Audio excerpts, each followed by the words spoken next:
Շատ լավ, հիմա այդ կապված էլի հարցեր ունեմ, բայց սա կարծում եմ ուշագրավ է, կարելի է փոխանցել, հա, մեր դիտողներին Լարիջանին Քիսինջերի հետ իր զրույցի մասին։ Մի անգամ, երբ ԱՄՆ-ի հետ ծանոթացել եք սրա հետ, թե չէ։ Չէ։ Պարոն Քիսինջերը ցանկություն հայտնեց հանդիպել ինձ հետ։ Ես նույնպես ցանկանում էի տեսնել նրան։ Քիսինջերին դե վստահ եմ, որ գիտեք, նա եկավ մենք քննարկեցինք միջուկային եւ մի շարք այլ հարցեր, այնուհետեւ ասաց. «Կցանկանայիք մեզ հետ ռազմավարական հարաբերություններ հաստատել»։ Ես պատասխանեցի, Լարիջանի խոսքերն են. «Մենք ձեզ հետ նույնիսկ սովորական հարաբերություններ չունենք, իսկ դուք խոսում եք ռազմավարական հարաբերությունների մասին։ Ինչու եք ինձ նման հարց տալիս»։ Այդ պահին նա նստած սեղանի շուրջ ասաց. «Երկրորդ համաշխարհային պատերազմից հետո մենք գծեցինք սահմաններ, երկրներին անուններ տվեցինք, մեկին Պաղեստին, մյուսին Սիրիա, մեկ ուրիշին Թուրքիա, Իրաք եւ այլն, սակայն երկու երկիր բացառություն էին, մեկը Իրանն է, մյուսը Եգիպտոսը։ Դուք եղել եք, կաք եւ կլինեք, մենք այլընտրանք չունենք, քան ձեզ հետ պայմանավորվենք»։ Կան ձեզ հետ պայմանավորվելը։ Հետաքրքիր է, չէ՞։ Քիսինջերն է ասել։ Այո։ Խաբել է, էլի։ Ամերիկացիք տենց ունեն տենց հատկություն, իրենք երկրների մտցնում են բանակցությունների մեջ, ռազմավարական գործընկերություն, բանակցենք, համագործակցենք։ Հիմա էլի այդպես հիմարացրել են, օրինակ ռուսական մի շարք տելեգրամ ալիքներ գրում են, որ էլի Ռուսաստանին հիմարացրել են, Պուտինին հիմարացրել են եւ ներքաշել են այս բանակցությունների մեջ։ Ոչինչ էլ չի տալու այս բանակցությունները, արդեն ես մի փոքր տեղափոխվեցի, հա, Ուկրաինա բան։ Որ բանակցությունների մեջ։ Ամերիկա, Ուկրաինա, Ռուսաստան։ Ոչ միտեղ չեն ներքաշել, ոչ մի էական բանակցություններ չի գնում, այնպես որ ոչ մի բան ոչ միտեղ չեն ներքաշել։ Բանակցություն գնում է։ Ինչ բանակցություն է գնում։ Այո, գնում է, իհարկե գնում է։ Ինչ բանակցություն։ Դա ինչ է դա։ Դա ինչ է կոչվում։ Ամերիկայի ուզածը որ հրադադարներ կանգնեցնեն, Պուտինը չի կանգնեցնում, գլխավոր մեխը սա է։ Եթե սա տեղի չի ունենում, ուրեմն չկա ոչ մի բանակցություն։ Ինչ բանակցություն է։ Այս բանակցությունը ժամանակ շահելու համար է, ուրիշ ոչ մի բան։ Երկու կողմի համար էլ։ Այո։ ԱՄՆ-ն պատրաստվում է հարձակման, Ռուսաստանը լավ գիտի, որ պատրաստվում է հարձակման, ինքն էլ է պատրաստվում։ Ամերիկան պատրաստվում է Ռուսաստանի վրա հարձակման։ Իհարկե, բա չէ, նկատի չունեմ, որ ուղիղ հարձակվի զորքով։ Բայց հիմա արդեն հարձակում է, բա հիմա Ուկրաինայից հետո է հարձակում, Ամերիկան չի, ՆԱՏՕ-ն չի։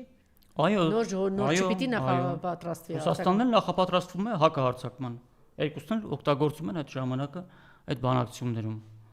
Ինչու Պուտինը չի դնելու այդ տելեգրամ ալիքներին բացատրի իր ողջ ստրատեգիական պլանը։ Ինչու է փուլում թիրախավորվեց Իրանը եւ վերջին զարգացումներ Իրանը հարվածել է ԱՄՆ-ում գտնվող այդ դաֆրամերիկյան ռազմաբազային եւ Իսրայելում գտնվող օբյեկտների վրա։ Իհարկե, այսպես մի քանի ինֆորմացիաներ կան, բայց իրականում ավիրում են բառից բուն իմաստով։ Իրանը Նաթանյահուն էլի հոխորտացել է, մենք ոչնչացրել են Կասպից ծոցում գտնվող իրանական ամբողջ նավատորմը, հայտնել է Իսրայելի վարչապետը,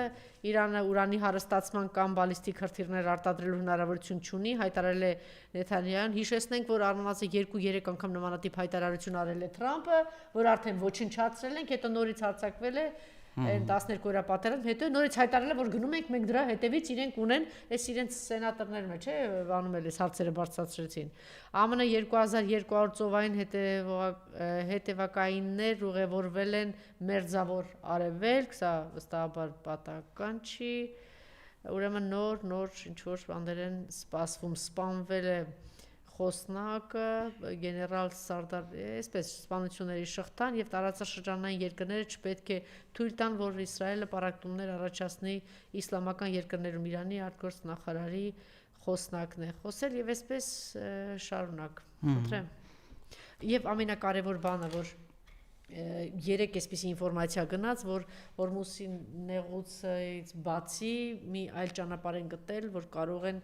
այլ ընտրանքային ինչ-որ ճանապարհ ունեն նավթման իրանական տեղափոխելու, բայց իհարկե դա չի կարող լրացնել այն բացը, որ այդ նեղուցը գիտեք, որ ինչ կարևոր նշանակություն ունի։ Ինչու Իրանին հարվածեցին, շատ բարձ պատճառով։ ԱՄՆ համար մեկ թիրախը դա Ռուսաստանն է, որովհետև այլ հակառակորդ հավասարազոր ինքը չունի։